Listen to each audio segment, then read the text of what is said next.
Good evening, everybody, Dhamma friends. Welcome back to day 17 of the Monday Sutta discussion.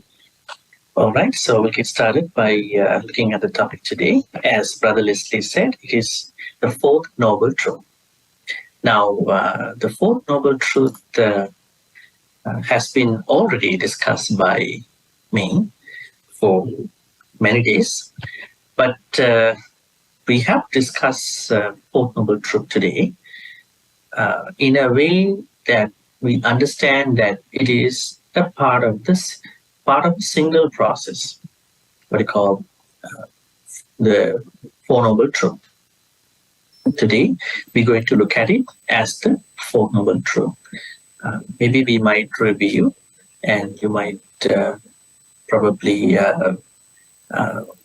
I would say think about some of the homework you did about these path factors. You might probably go back to some of the memories about each noble path factor. But anyways, we will see how it looks like. First of all, let me take you to the text. This is where we understand. Okay, so we have done up until here. Chago patani sago mukti analayo, right? Now, from 43 onwards, idam kopana bhikkave dukkha nirodha gāminī paṭipadā ariyasaccaṁ. Idam kopana bhikkave. Now, this because marks dukkha means unsatisfactoriness, nirodha means cessation, gāminī means, what does gāminī means? Path or the way. Right? Path or the way.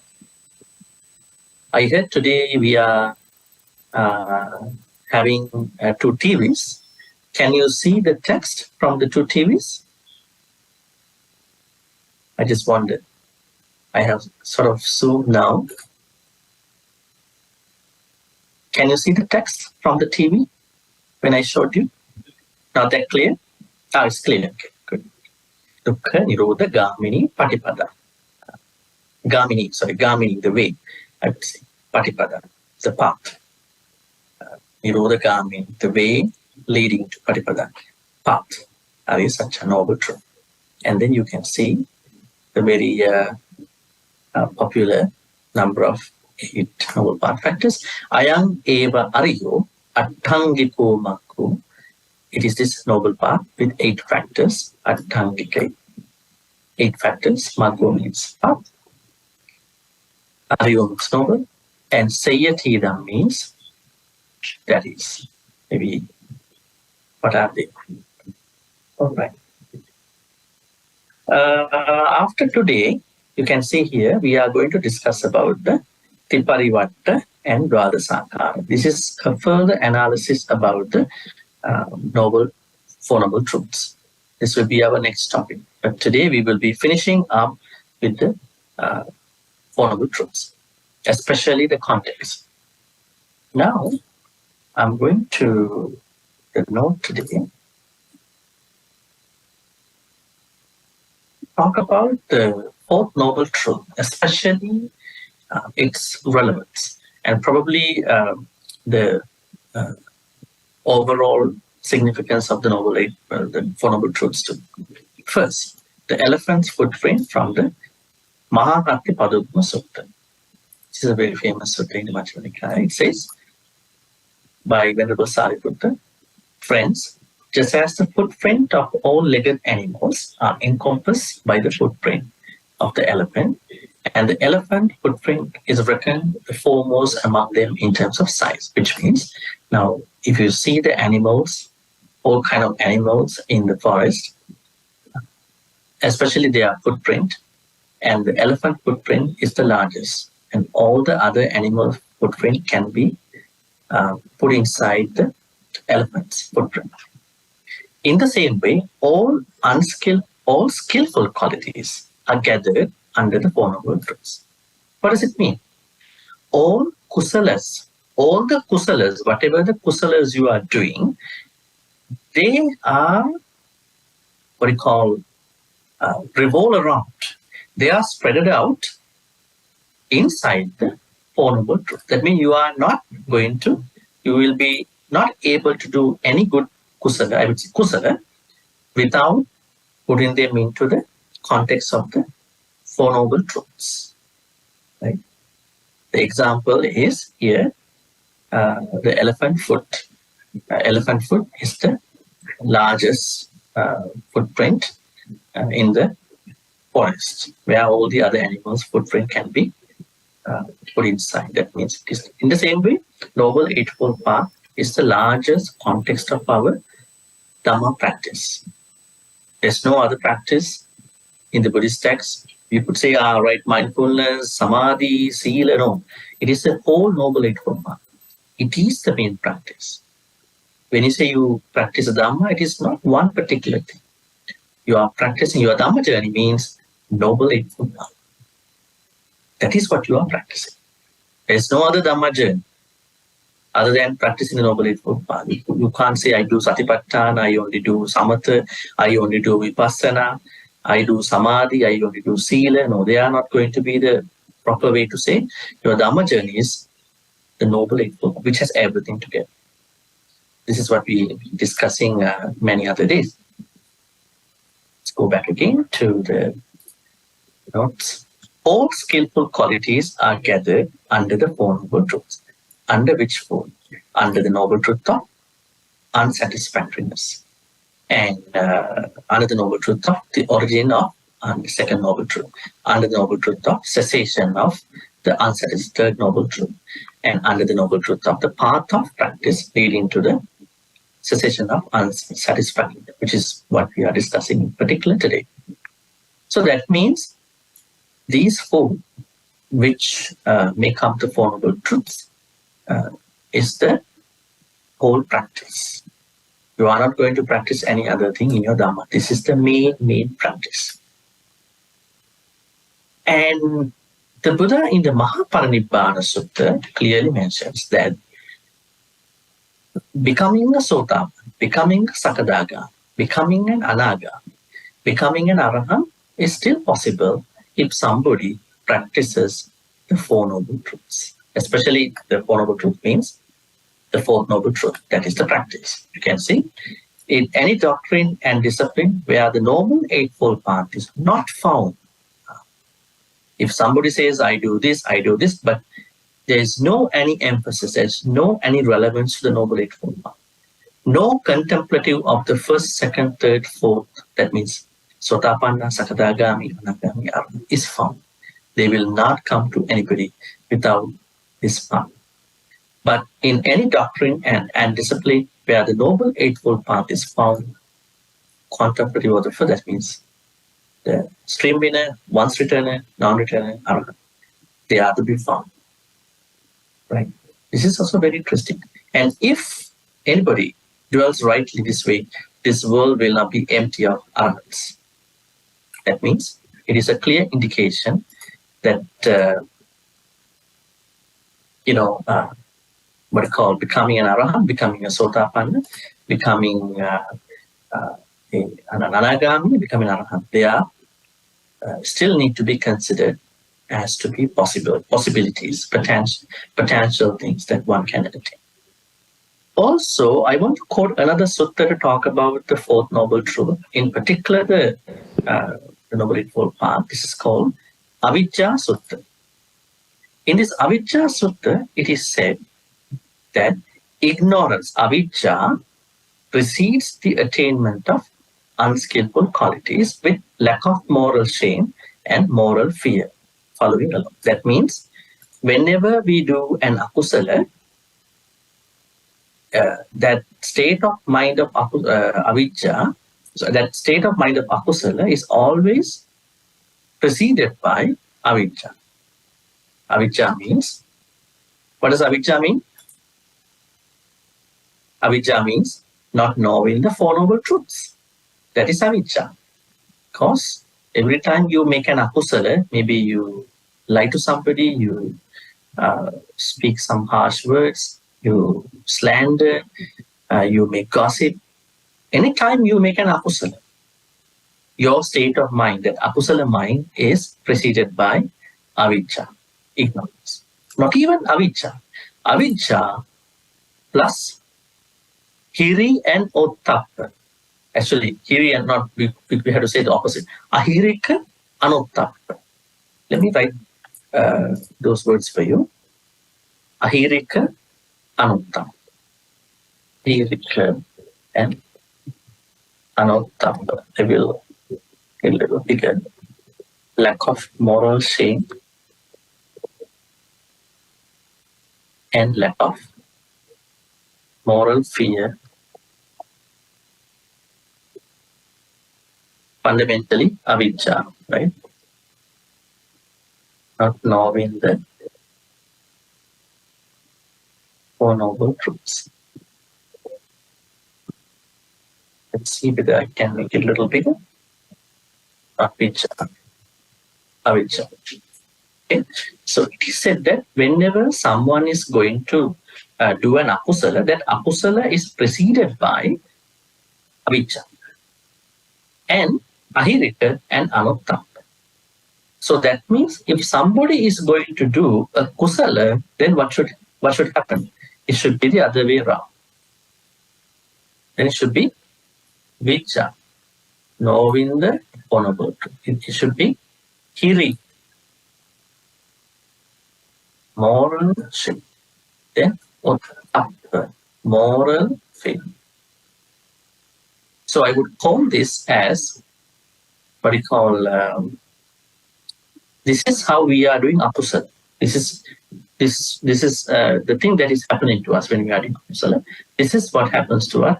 What will happen to us when we are doing kusala? We always preceded by vijja. Now, knowing the Four Noble Truths, it could be, I would say, all right. This is what we understand here. Ignorance precedes the attainment of unskillful qualities with lack of moral shame and moral fear following along. And ignoramus, I would say somebody who is ignorant, sunk in ignorance, gives rise to wrong view. Wrong view gives rise to, this is what happens to someone who is going the wrong direction of the Noble Eightfold Path. That means when someone is, someone's state of mind is preceded by avijja, then definitely that person has no, what do you call, moral shame and moral fear. What is moral shame and moral fear? I would like to know from you. What is it? Do you practice moral shame and moral fear? Anybody wants to share here in our discussion? Hiri, ottappa. Hiri means moral shame. Ottappa means moral fear. Once again, I will show you. See. Hiri, moral shame. Ottappa, moral fear. That means whenever you are doing kusala, you have these two definitely. And when you are doing akusala, you have the opposite of those two, ahirika and anuttappa. That means you have, you don't have these two. So you have ahirika anuttappa, lack of moral shame, or absence of moral shame, absence of moral fear. What does moral shame and moral fear mean to all of you? Anybody wants to share anything? Now, whenever we are doing kusala, that means we have hiri and ottappa. Hiri means we have a moral shame. That means we do not like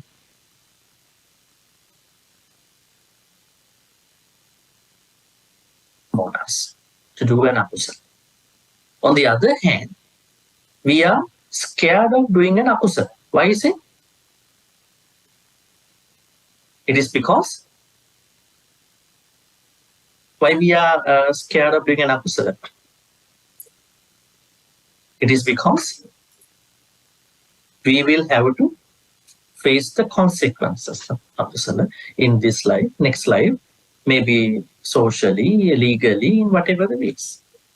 Okay? So we don't want to do it, right? So that is called otta. If you are scared of doing that, you have otta. If you are shy about it, or I don't want to do this because it's a shame on my family, shame on me, shame on my relationship, shame on my other things, shame on my personality. That means you have hiri. But for people who are doing akusala, what do they have? They have ahirik. They have anotta, lack of hiri, lack of otta. We call it ahirika anotta. But now the text tells us here, let's go back here. Whenever you are going to do any unskillful activity, akusala, what you have at that point is you are preceded with, your mind state is preceded with avijja, ignorance. Avijja means, what does avijja mean? You don't know what the Four Noble Truths are. At least a literal understanding of what they are. So that is why this understanding is very, very important. What these individual noble truths are, even though it is a single process. That means whenever someone is doing an akusala, that person has no good understanding of the Four Noble Truths. Right? That is the simple understanding. You may following many talks, but still you are doing akusala. Why is it? That means that understanding has not gone to your heart. You are not seriously putting that into the phenomena, into the events that you are facing. So now you understand. When people do akusala, they are preceded with not knowing the Four Noble Truths, which means avijja. Not even avijja. Once you are troubled with avijja, now we also have avijja if we are not enlightened folks. But our avijja can be temporary, curbed, mitigated, neutralized in a way to do good karmas, to do akusalas. But their avijja is full blown. They are so much troubled by their avijja, so that they are going into akusala without hiri and otta. You are morally shamed in doing akusala. You are morally feared in doing akusala. That means you have hiri, otta. But those folks, they have ahirika, they have anotta. So it's very interesting. So the reason why I brought this avijja sutta tell you that avijja is not just ignorance. What is being ignorant? Being ignorant about the context of the Four Noble Truths. So it's a big issue. Not even that you not have attained nibbana, but also your most of the akusala activities happen because you are not putting the knowledge of Four Noble Truths into those particular events. You might not be an enlightened person, but at least if you haven't been able to put that knowledge into, oh, this is the first noble truth, this is what it means. Second, third, fourth are individual path factors, so I should not do that. That is at least better than even not having anything at that. So here avijja means that. Then the opposite, vijja, you can see the opposite over here.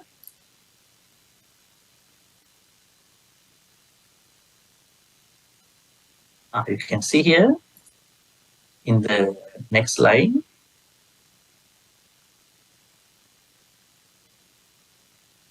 Knowledge precedes the attainment of knowledge means, what does knowledge mean here? Is this the normal knowledge that people acquire in the colleges, universities? It's not that knowledge here. This is, now some people translate this to be true knowledge. Vijja, that is avijja, this is vijja.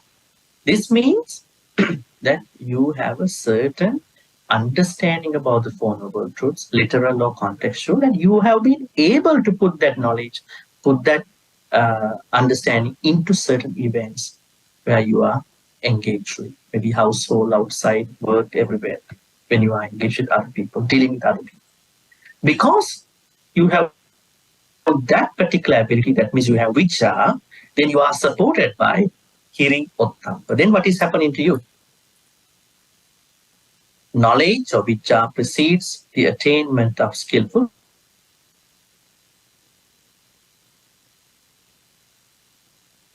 Somebody firm in knowledge, that is firm in vicca, gives rise to sammaditthi. Sammaditthi gives rise to samma sankappa. Samma sankappa gives rise to samma vaca. Samma vaca gives rise to samma kammanta. Samma kammanta gives rise to samma ajiva. Samma ajiva gives rise to samma vayama. Samma vayama gives rise to samma sati. Samma sati. Samma sati gives rise to samma samadhi. Now what does it mean? Vicca matters. Avicca matters. Now a lot of people think avicca means, oh, I have to become an enlightened person. Just one day. But before that, you should have this understanding about what they are in that context. That will help you to minimize your akusalas. Stay more focused on kusalas. Right? Now let's see the wrong side one, I mean the opposite one. The paragraph above. Mendicants. Ignorance. Avijja precedes the attainment of unskillful qualities. With lack of moral shame, ahirika anutta. Moral fear, following along. Sunken ignorance gives rise to micchaditti. Micchaditti gives rise to miccha sankappa. Miccha sankappa gives rise to miccha vaca. Miccha vaca gives rise to miccha kamma. Miccha kammanta gives rise to miccha ajiva. Miccha ajiva gives rise to miccha vayama. Miccha vayama gives rise to miccha sati. Miccha sati gives rise to miccha samadhi. Oh, you can think about how this works. That means all the, I would say, opposite, akusala side of the Noble Eightfold Path, micchaditti, miccha sankappa, miccha vaca, miccha kammanta, miccha ajiva, miccha vaya, miccha sati, miccha samadhi, going to arise when you do not have a particular certain level of, certain degree of understanding and not being able to put that understanding into your daily chores, in your other activities. And then you are going to follow that wrong side. But if you have been able to put that understanding as a knowledge into activities, you might not be an enlightened person at that, but at least you have that sense of knowledge, a sense of understanding, and you have been able to put them into practice in your own way, in your own life. Then what will happen? You have hiri ottappa, and then you are going to samma ditti, samma sankappa, samma vaca, samma kammanta, samma ajiva, samma vayama, samma sati. It's pretty easy, straightforward path. Then, this is Avijja Sutta. You can see Samyutta Nikaya 45.1. All right. Then we will have to go to our review slide, 13-day notes. Remember the lesson I did to you just before I left Malaysia, September 25th. So this is again very important because I wanted to probably go over a couple of things here. It's pretty important. Now in the Dhammacakkappavattana Sutta, as you remember, we discuss about Kamasukhallikāna Yoga, Atthakiramata Yoga, and then we discuss the importance of the Fourth Noble Truth along the extremes, Kamasukhallikāna Yoga and Atthakiramata. Then, in the Noble Eightfold Path, the most important, what you call path factor that we are going to start our practice was being discussed as sammaditthi. Now, I want to ask you again, after many days of discussing sammaditthi along the days, why is sammaditthi very important? Now, if you can remember sammaditthi, a lot of people translate sammaditthi differently. But sammaditthi basically means that you have an understanding about 10 things. Remember what they are?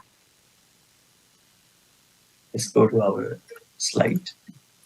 This is our Sammaditthi slide, which we did on, I think, July 31st. I think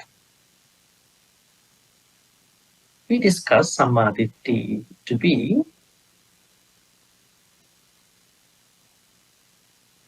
right here. These 10 things.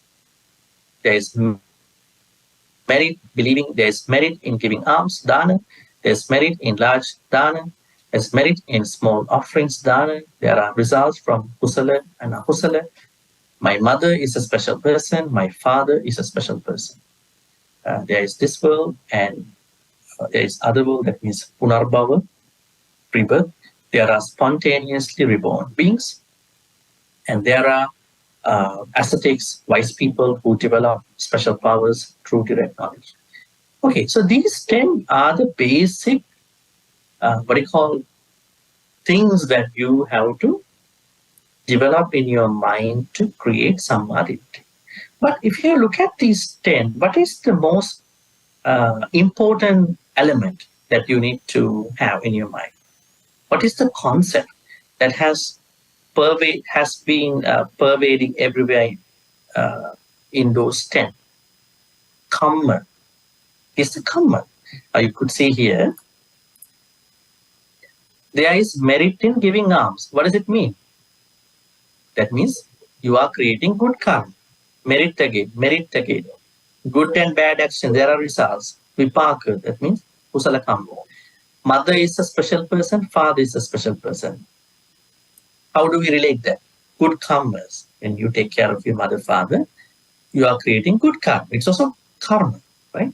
And then again, this world, next world. What does it mean? How does rebirth get going? Rebirth get going because of the karmas. Otherwise, how there is a rebirth? And then there are spontaneously reborn beings. Again, rebirth.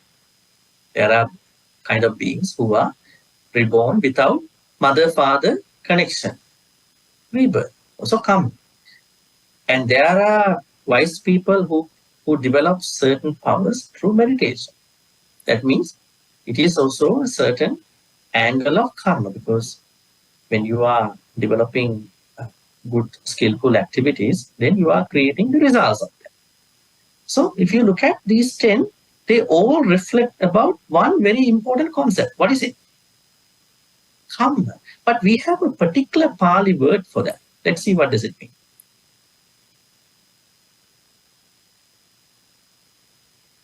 Go back to our text today. This is the word. Kammasakata sammaditthi. Right view of the ownership of action. Kammasakata sammaditthi. How do we say that? All Dhammacakkappavattana Sutta. But this is the idea that we discussed through these 10. That means you should have the Kammasakata sammaditthi. That means you have the sammaditthi. How do we evaluate us? How do we understand that we have sammaditthi? If you have a very good understanding of karma and rebirth, every action I do, by speech, by action, by mind, they create karmas. If I do them with intention, volition, then you are believing in karma and rebirth. Because of karma and rebirth, you certainly understand I have to break this cycle. How do we break it? By attaining nibbana. The initial understanding of that, we create karmas. Because of those karmas, there are next lives coming now. That is what the sammaditthi is all about. So, what you are having at the end of a good level of sammaditthi means you are attaining kammasakata sammaditthi. How do we call it? Kammasakata sammaditthi. Means you are going to be responsible for your own activities. Actually, we have to take it. Now, a lot of people who are doing akusala karmas, are they trying to take the responsibility of those actions? Not even the next life. Even in this life, They are not. Unless they are penalized. Unless they are penalized. When they are penalized, they get to think, I did this thing. Otherwise, they are not thinking about it. So whenever you think karma and rebirth in a particular good way, then you are going into this samadhi, what you call the overall understanding of the samadhi. When you have the kammasakata samadhi, will you be able to do an akusala? Will you? I'm asking you, will you be able to do akusala? No, you know that this creates akusala vipakas. This will take me to samsara. Right? So that is the purpose of samadhi. Very interesting. A very good, strong understanding about the nature of your own good karmas, bad karmas, and the results in this life, next life, so and so on. This is where you understand the nibbana too, samsara and nibbana. All right. I'm not going to get into details about samadhi because we all discussed. I want to point out certain things that are very important to our discussion. I might pick up a couple of things. So here you can see right view of the ownership of actions. That means when I do a bad karma, my mother is not going to be responsible for my bad karma. I am going to be responsible for my bad karma. If I do a good karma, it's me. Right? It is said, kamma sakomi, kamma dayado, kamma bandhu. My only relative is my own karma. Kamma paṭipadā, my only help, support in my life is my own good karma, bad karma. Kamma yoni, kamma bandhu, kamma paṭipadā, yang kammang karisami, kalyanang va tasadaya tu bhavisami. If I do any kalyanang va, good karma, papakang va, bad karma, I should know that I am going to take the ownership. Sadly, unfortunately or fortunately, that results. It is the ripple effect of the karma and vipaka, which means it is all about karmas. In Buddhism, how do we explain karma? I already explained to you many days, but let me ask you. Karma is not, actually the word is karma. It is an imported word. It is an imported loan word from Hinduism. It's not originally Buddhist word. Right? It's not Buddhist, it's like Nibbana. It's a loan word, imported word from Hinduism. And Buddha had his own interpretation about Nibbana, karma. So what does karma mean in Buddhism? I ask because I probably think there are newcomers today, a couple of them. Do we have newcomers today? You can raise your hand if you are a newcomer. Oh, there are newcomers, so it's good to ask. What is karma in Buddhism? Especially in our discussion. Anybody can come forward and then can answer. What is karma? You know, everybody talks about karma. What does karma mean in Buddhism? How do we know karma? Oh, you want to say anything? You can come forward. I think the mic is muted. Can somebody unmute the mic so I can hear? Oh, you can do that. Good. Oh, good. Yes. What does karma mean in Buddhism? Oh. No, I'm asking how do we define karma in Buddhism? Not what are the karmas, merits or demerits. I'm asking how do we define karma? Like let's say, how do we say that someone is doing a karma? Cause and effect. That is paticca samuppada actually.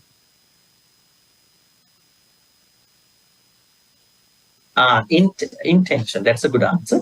But we normally say cetana, if any activity is done with volition, we call chetana, that will become a karma. What is chetana? Chetana means that you are doing it with purpose. You know what you are doing. That means most of the activities we are doing, they are not become a part of karma. They are karma-less actions. Now you are driving on the road, then how many animals you are stepping over? Are you creating karmas? Are you? You are not. But if you are driving on tonight, I'm going to kill many animals which I don't see them on the road. I'm going to make 100,000 animals on the road, tiny animals. You are creating karmas. You might not see, but your mind is so evil at that point. Right? So Buddhist karma is a very, what you call, very intellectualized type of karma. That means it is not all activities, all actions you do. If you are doing with intention, if you are doing with volition, that you know that you are doing this to somebody, you are doing this to you, you are creating karmas. Are you doing karmas now? Yes, you have a purpose of coming over here. You want to learn. Why you want to learn? Just to write down things on the piece of paper, on the books, and put in your shelf, in the bookshelf, in your house. Why do you do that? You need to practice it. This is the purpose of your coming here. We can fill up our bookshelf with many Dhamma books, right? To the level that you won't be able to live in your room. Lots of Dhamma books, but it doesn't make any sense. It is the practice, right? So, Buddhist karma means any activity you are doing with volition is karma. But in other, I'm not saying the religions, in other places, they say every activity you are doing will become karma. Somebody raised the hand. Do you want to ask a question? Yes, please come forward here and ask a question.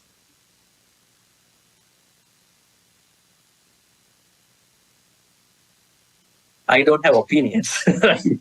I normally talk about Dhamma from the text and some of the experiences too. What I can say is, okay, as you said, if you are good, you are good.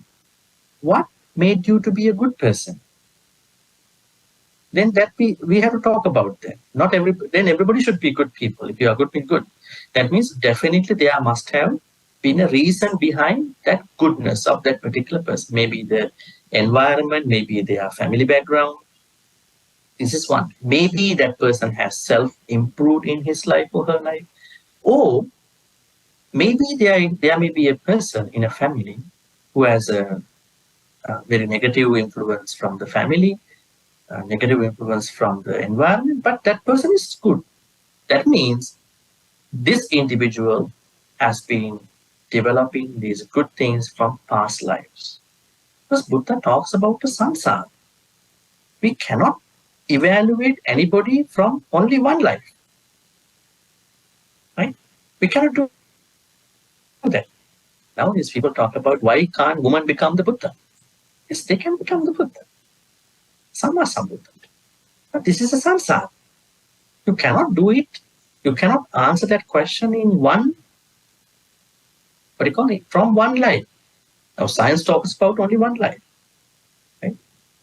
So in this way, my answer to that question is that there must have been a driving force behind someone's being good. So we have to find out that if you want to answer that. Because in Buddhism, we believe that there is a cause and effect. And there's a cause to an effect, and the effect causes another cause to arise. So that is the answer to that question. So we are not randomly good. We are not haphazardly good people. There must have been something that made us good. It could be a very subtle reason, it could be a solid reason. That is how we look at it from the Buddhist perspective. So here, now what we understand is a good understanding about what we call kamma is very important. That is where you say, you have sammaditi. Now, how do you call that someone has sammaditi? If you have kammasakata sammaditi, that means you are living a life by thinking that you are taking the ownership of your own kammas, good, bad kammas. There you have a perfect level of samadhi. But you are doing it through the lens of these 10. Right? This is how we understand samadhi. So this is the first path factor which we have to do in our practice. And without doing this, you cannot start your practice. Now that is why I always say, if you go to Samma Kammanta, maybe Samma Vacha, maybe of course Samma Sati, meditation, and Samma Samadhi, you are going to miss out on this important part, and then you are not going to practice your Dhamma journey smoothly and consistently. You must have started from Samma Ditti. Samma Ditti means have a very good understanding of the kamma, especially in a way that you are going to take the ownership of your own kammas. Right? This is what we understand here. Then we are going into, because I'm going to sort of make it brief, make it short, save some time. Then we have Samma Sankappa. Now, according to my sessions which I have been sharing with you, Samma Sankappa only arises within you when you have Samma Ditti. Why is it? If you don't have Samma Ditti, this Kammasakata Samma Ditti and all those things, then what are the intentions that will arise in your mind, in your thoughts? They could be very weird intentions. And the Buddha said there are 3 types of intentions that we have to cultivate. As you can see here,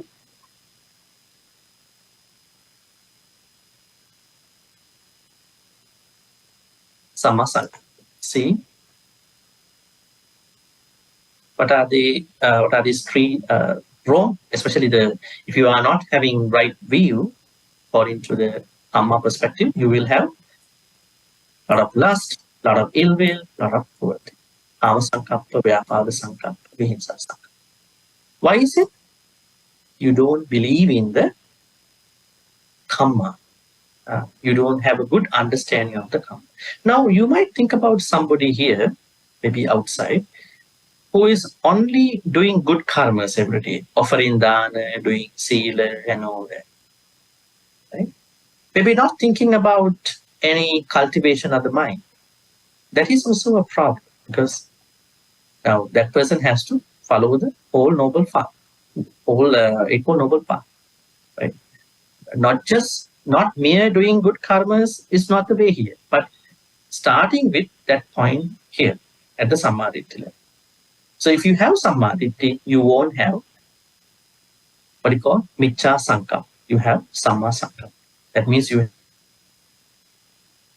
have less Kama thoughts, you have less Vyapada thoughts, you have less Vihinsa thoughts. Kama thoughts means thoughts of, intentions of sensuality.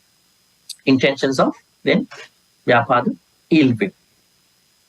Hinsa, intentions of cruelty. Now, if we see the society, the world where we are living, if you leave out the first one, you see how many people are interested about cruelty and ill will. Right? They all come because they don't believe in the Kamma. Torturing, killing, bullying other people, right? They all come because they don't have a good understanding about the Kamma. That is why Sammaditi is the starting point. And then you are going to replace these 3 wrong intentions, Miccha Sankappa, with the right intentions. Intentions free from lust, and Kamma Sankappa. Intentions free from ill will, Avyapada Sankappa. Intentions free from cruelty, Avihinsa Sankappa.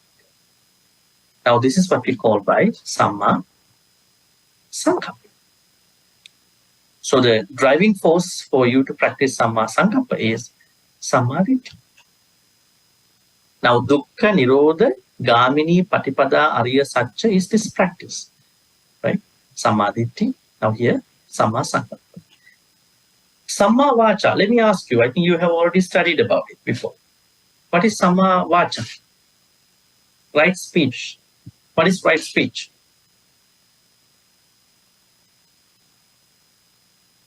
Anybody who wants to share what you have learned already? What is Samma Sankappa? You don't need to go back to read the notes.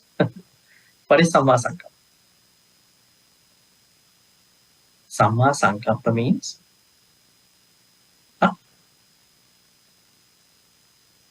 no lying, no slandering, no harsh speech, no gossiping. Is it easy for us not to do these 4 bad speeches in our life? It should be easy, but the circumstances that are happening around us, they are making us not to think about that. They are always asking us to go the opposite way. That means to lie, to what you call divisive speech, slander, and then to, talk bad words to other people, swear words, and then to gossip. So we have to actually now, one of the things that I want to tell you at the end of today's session is that don't wait the society or your life to create a good environment to practice the Noble Eightfold Path or the Four Noble Truths. You have to create conditions. You have to create conditions for you to practice the Noble Eightfold Path. That means you cannot blame your people in the household because of him, because of her, because of that person, because of my work, because of outside. I cannot practice the Noble Eightfold. You have to create your good, positive conditions so that you are able to practice. Now, let's say you are with a liar. You could be with a liar, right? At certain points. Because there are many liars in the world. And I think I already discussed with you, when you speak the truth, you have to speak the truth with lots of considerations. Sometimes you are not able to speak the truth. Why is it? I told you, it is not the mere reporting of what happened that we understand by Musavada Vedana. What we said about it, whenever you talk something, you have to understand what will happen after I talk this to somebody. If I know that after I say this, 2 people are going to fight each other, going to have a very terrible situation, commotion, fight, I must think twice about that particular thing. Maybe I'm going to avoid that, say something else, but later on one day, I have to fix this in a proper way. Okay? Because have you seen there are some people, maybe some Buddhists, who are going to practice these things in a very terrible way. Whatever happens, I'm going to be a correct person. I'm going to be a moral person. I don't care about other people, but I do my own Dhamma practice. We have to be kind, compassionate. The most important thing in Buddhism is compassion, not wisdom. We will attain wisdom. We are having wisdom to do more compassion to people. Some people misunderstand this. Some people think wisdom is only looking at clarity, what is happening in my mind, what is happening outside. No, it is one part of it, but we are going to attain wisdom at the end of Noble Eightfold Path to be more kind to other people. If you look at the Buddha's life story, if you read it, what is the most important quality he has been practicing every day? Is it great wisdom or is it great compassion? Tell me. What was the main quality that he has been practicing every day?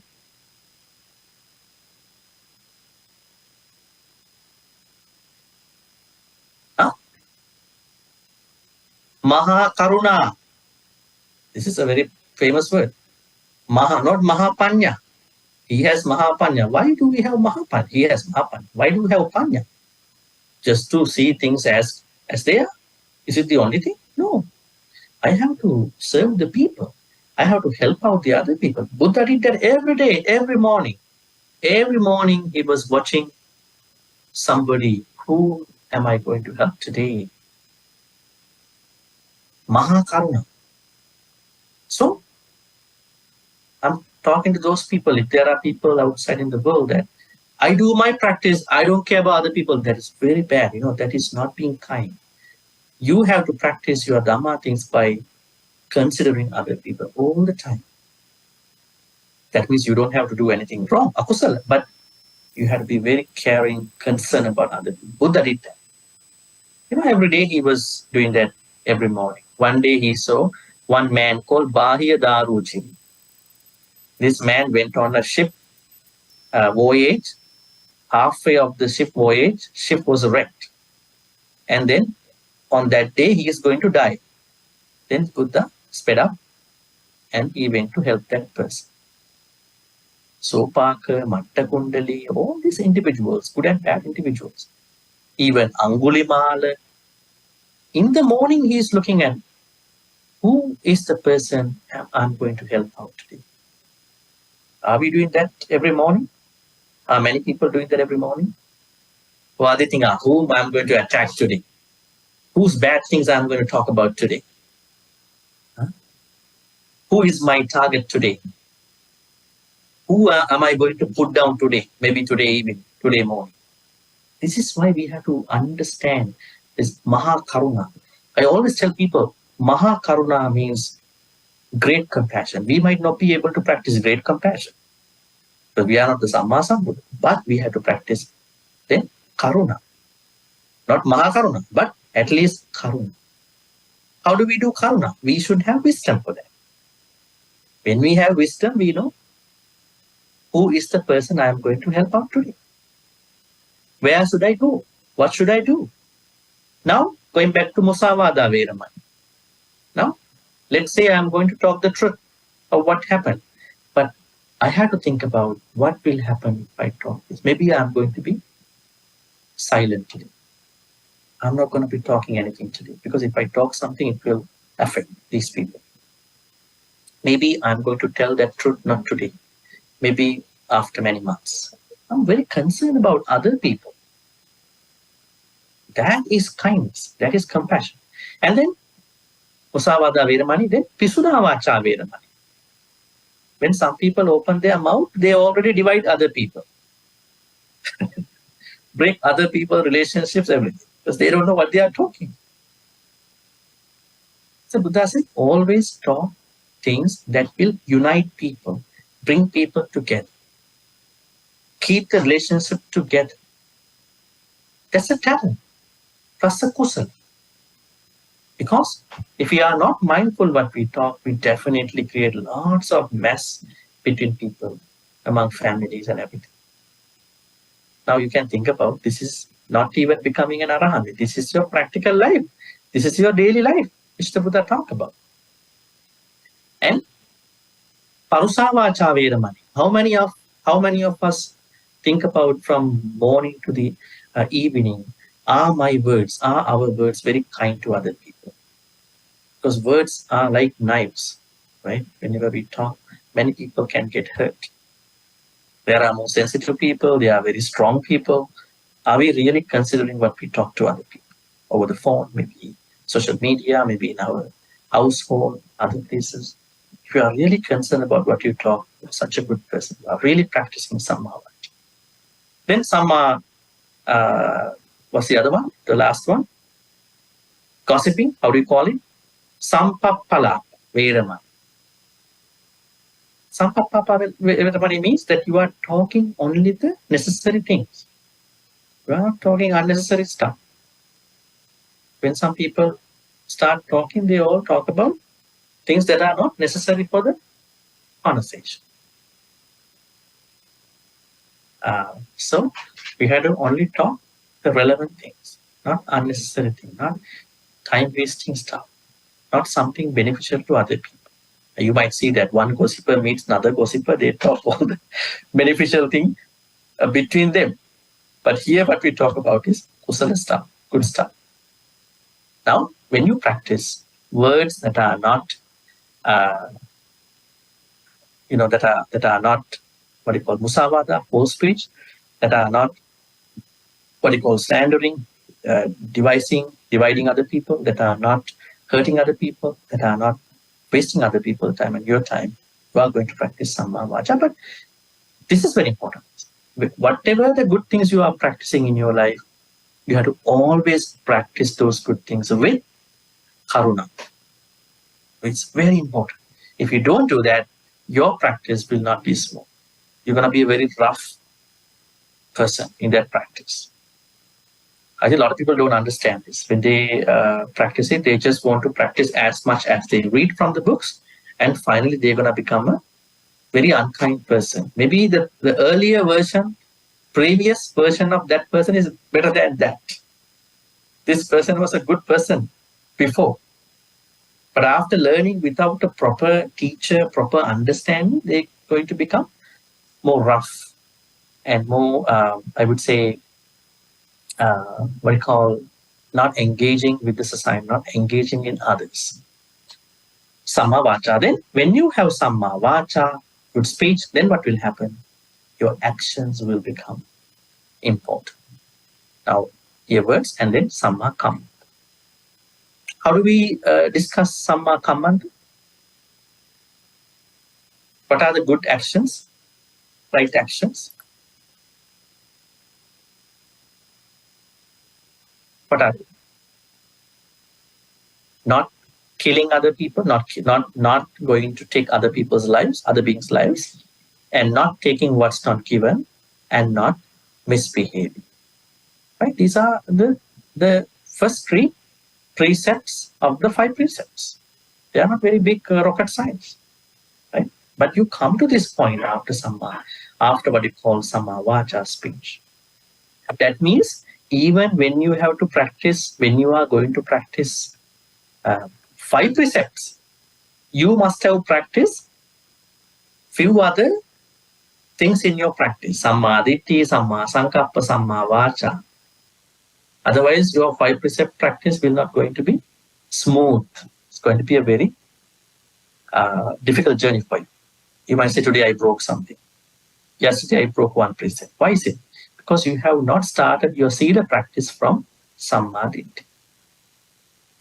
Now, down the path, you have Samma Kamma, which covers not taking others' lives, other beings' lives, and not taking what's not given, and not misbehaving. Samma Kamma. Then, Samma Ajiva. Now, after you made clear of your actions, what is more important to you? Then the way how you are going to make your living. Is it a job? It might be a job. It might be the way of your life, how you are spending your life, right? Now, today, there are people who work online. They might not go out of their household, but they are making money, right? Whatever the way you are making your living has to be free from, what do you call? Free from cheating other people. There are a lot of things we discuss about it. If you go to Samma Ajiva text over here, you could see Samma Ajiva and see what we discuss. See? Talking, especially whenever you are going to work, you may have to talk, but some people, they deceive other people, cheat other people by talking. Hinting, belittling, pursuing gain with gain. So these are the main ways of practicing Miccha Ajiva, wrong living. That means you have to always think about how you are making your living in your life, right? Especially we are in a highly commercialized world now, right? There are lots of promotions happening every day. How many promotions we are getting into our phones every day? our social media profiles. Sometimes they may be from scammers, right? They may be from scammers. They are going to cheat on us. Sometimes they could be promotions that they just do just to live out of these things, right? But you are not going to be one of them. You are going to be somebody who is creating an honest way of making money, making your life, making your, living. That is important at the level of Samma Ajiva. Then Samma Vayama. Samma Vayama means, this one we had discussed a little. What is Vayama, number folks? Vayama. V long A, Y long A, M A. Vayama. What is it? Huh? Effort. Is effort important? Now we know what to do, or we are doing certain things. Why this effort is very important? Because our energy levels are always going up and down, fluctuating, right? Now, if you look at last week, especially your life, you see how much energy. Oh,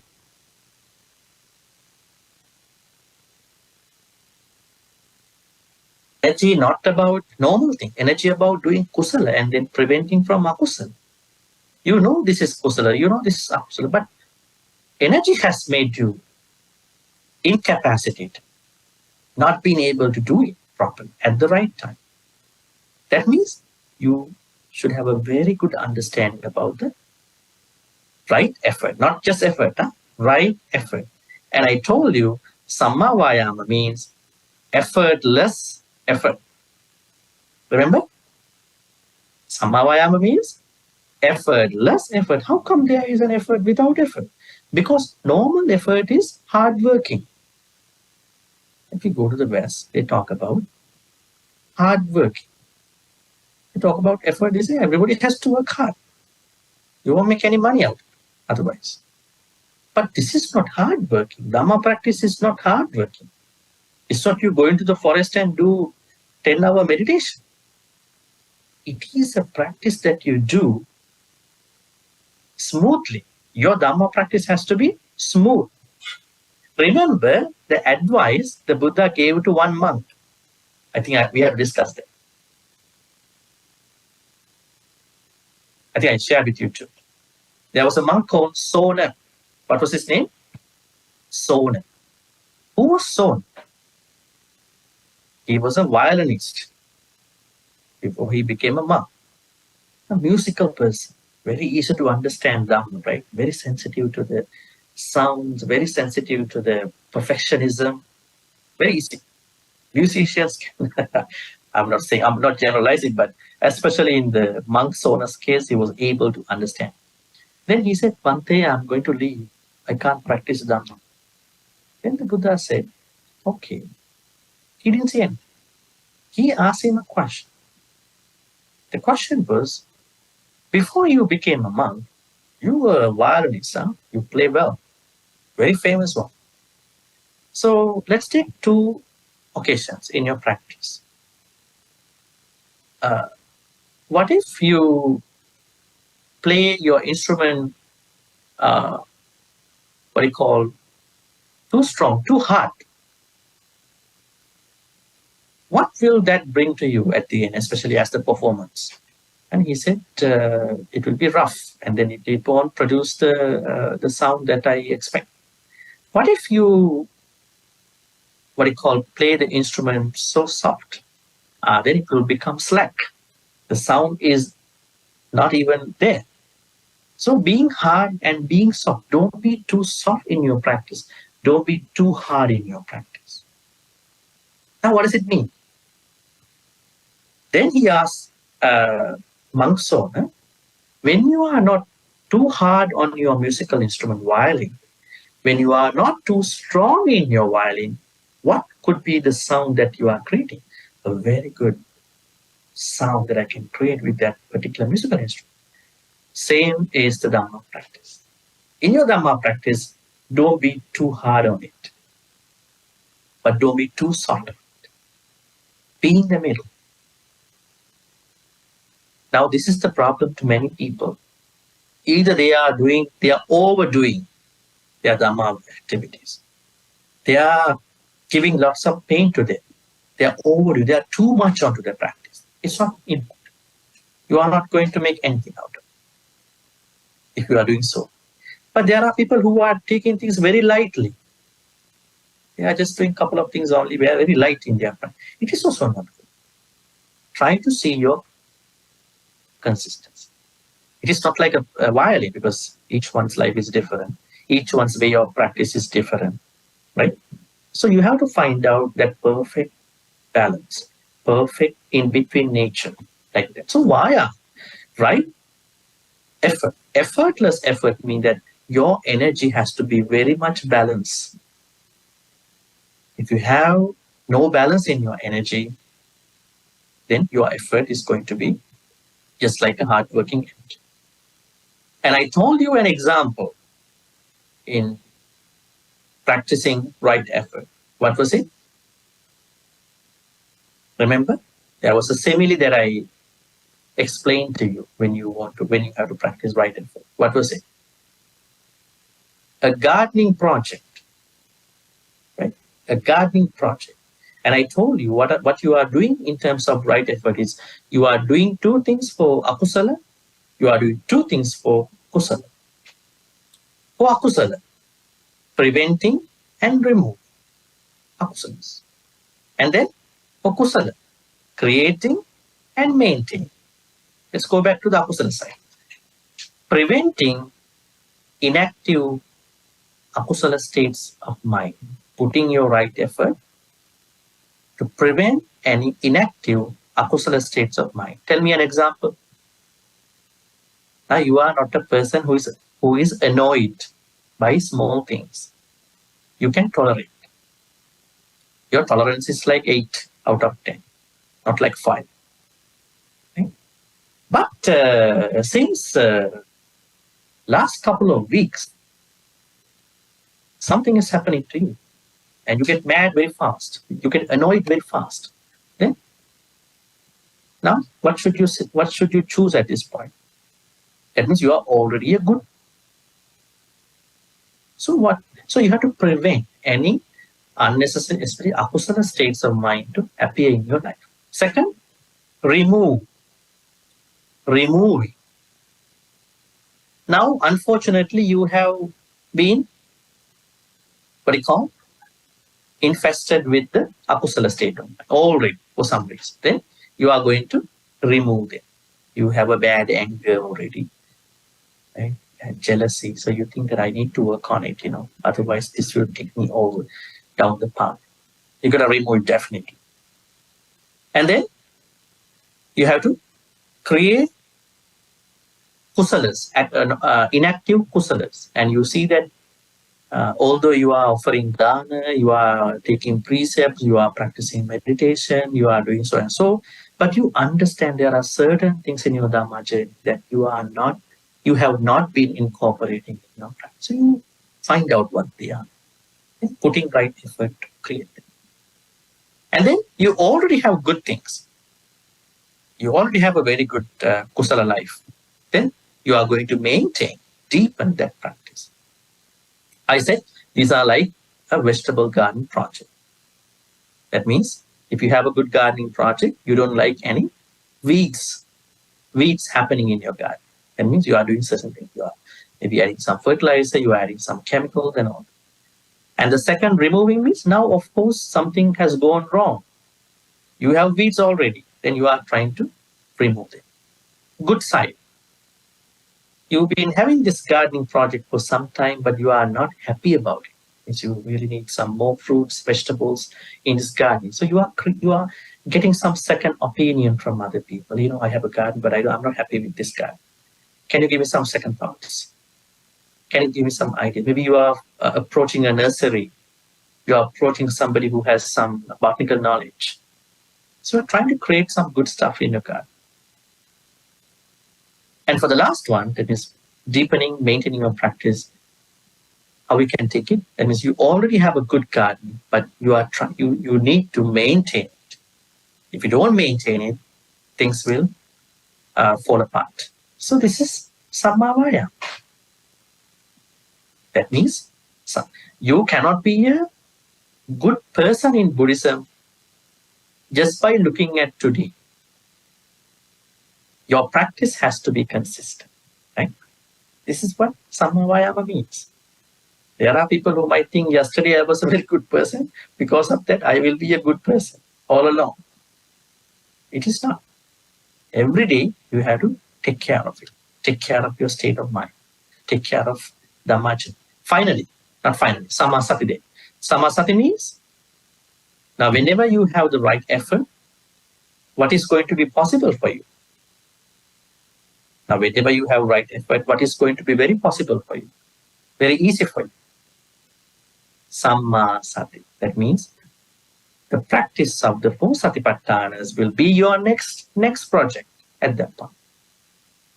Now, for those people who have no samma vayama, no samma ajiva, no samma kammanta, no samma vacha, no samma, sankappa, no samma ditthi, jumping onto the right mindful satipatthanas. Will this be going to be smooth practice to that person? Never. It's going to be a painful, maybe a not fruitful practice. They will do something, but they don't fit into the purpose of the Dhamma. That is why right effort is the point where somebody is going to get into the satipatthanas. When you have a good practice of satipatthana, what will it give you? Concentration.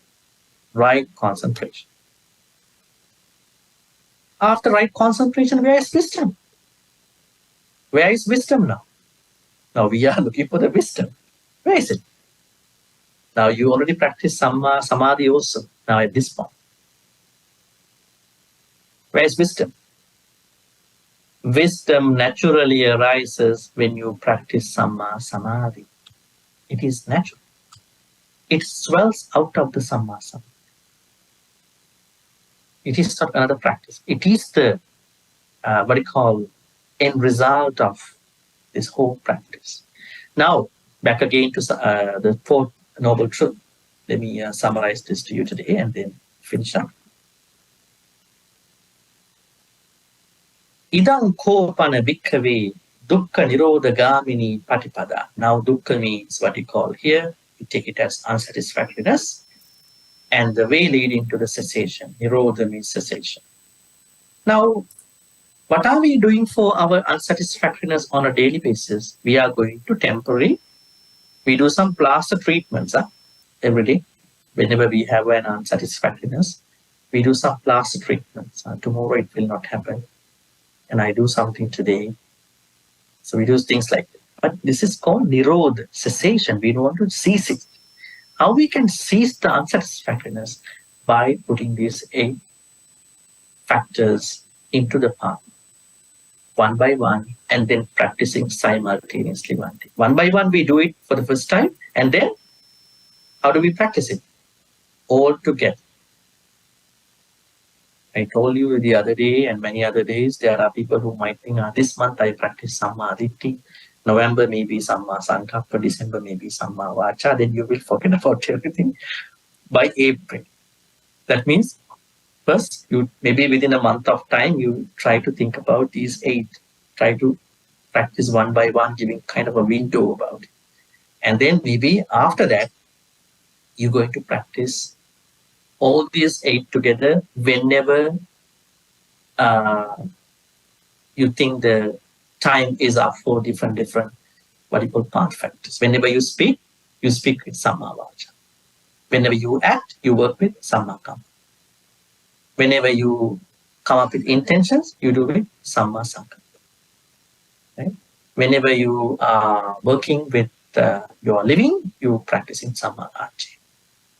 Whenever you are trying to stay consistent in your practice, Samma Vaya. Whenever you practice Satipatthanas, Samma Sati. Samma Sati is the most important. Satipatthana, Samma under Sati. Satipatthanas come under Samma Sati. Then jhanas, what we call the jhanas with the perspective of attaining Nibbana, we call it Samma Samadhi. We practice it with the purpose of attaining wisdom. And So this is called Dukkha, nirodha, gāminī, paṭipadā, ariyasaccaṁ. Once again, I want to tell you this is a single process, but the single process has been explained in 4 ways. The most important thing out of the Four Noble Truths is last one, the Noble Eightfold Path. But this makes you into the path. This makes you complete the path. By understanding the Four Noble Truths, thereby you are going to create vijja, not avijja anymore. All right. From next Monday, what we're going to do here is that we're going to this part, Tiparivatta and Dvadasaka. Now, this is important. Let me give you sort of a kind of a heads up. What is Tiparivatta? What is Dvadasaka? In understanding the Four Noble Truths, we should understand the Four Noble Truths with Tiparivatta and Dvadasaka. These are two things, two ways to understand. We must learn how they work in terms of the Four Noble Truths. Let's learn that next Monday. Any questions for today?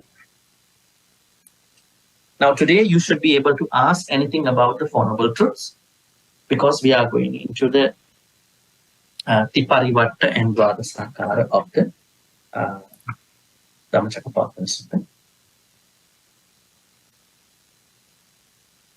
Any questions for today's session or maybe for previous sessions? And I want to tell you about newcomers. Please go through the blog. You can see the blog from the WhatsApp group. You can go back one by one. You can go back to the day 1, day 2, day 3, day 4 days. All the notes are there. All right. Any questions? Yes, Brother John. Yes.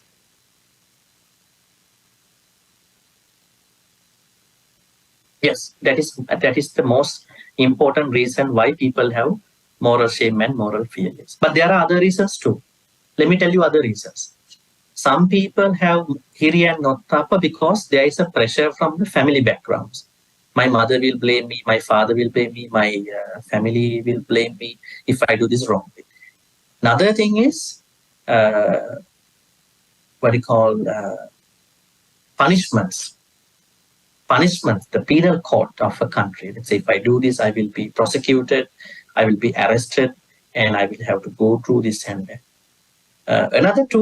Another one is what we call dukkati bhaya. Yes, kamma vipaka, as you said. That's the most important. I think a lot of people, they avoid from bad karmas because that they create bad vipakas, karmas, not just because of the punishments and the other thing.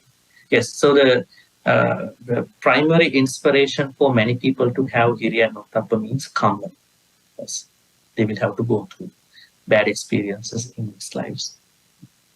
Because most of the things that we are experiencing in our life are coming from karma. Right? They are coming from karma. So, karma vipakas. But hiri and nottappa are very important for us to practice our kusala things. Make sense? Any other questions? Yes, please. Can you come forward and ask a question? No, the person experiences Nibbana. Because we talk about, I think last Monday we talked about 2 stages of Nibbana. So that means when somebody attains Nibbana, that person experiences everything that is happening during that time. Right? Now, what is stopping at that point is that creating karmas for next life. That will be stopped at the moment that person attains Nibbana. But still he or she is doing what you call activities. They are karmas also, but they are not taking effect in next lives. So the answer is that when someone attains Nibbana, that person fully experiences everything. This jhanas and all that. As I told everybody last Monday, there are 2 stages of Nibbana. That means if you are attaining Nibbana, there are two stages. One is that you attain Nibbana. Let's say somebody attains Nibbana now. Then you experiences everything. And then it is not the full attainment of Nibbana. We call it Kilesa Nibbana. Then when you pass away, that is the point. You get the full benefit of Nibbana. That means you are not existing anymore. That is the benefit of Nibbana. You experience it fully at the time you gain it while you are living. And then when you pass away, then you are ending death. You may have sicknesses. Most of the Arahants, when they were sick, they were telling the Buddha, it was so intolerable, pain is so high. That means they're still having the issues of the health. They're still having the issue of the life. But they stop the next life. So they experience it in their life at the time of Nibbana. But according to Buddhism, there is a second stage of Nibbana. That will happen when they pass away. Then their body also going to be decomposed, and there is no next life. Then nothing is going to be experienced. There is no experience. Plus, there is no experience. That's how we look at it. So, every Arahant, everybody who is becoming an Arahant, is having this direct experience about what is happening. All right, so let's then wrap this up at this point by transferring good karmas to the departed ones and sharing good karmas with the Devanaga Mahedika. May all the good karmas which we've been accumulating today by discussing about the fourth noble truth, Dukkha, nirodha, gāminī, paṭipadā, ariyasaccaṁ, be transferred to all the departed ones, all the good karmas.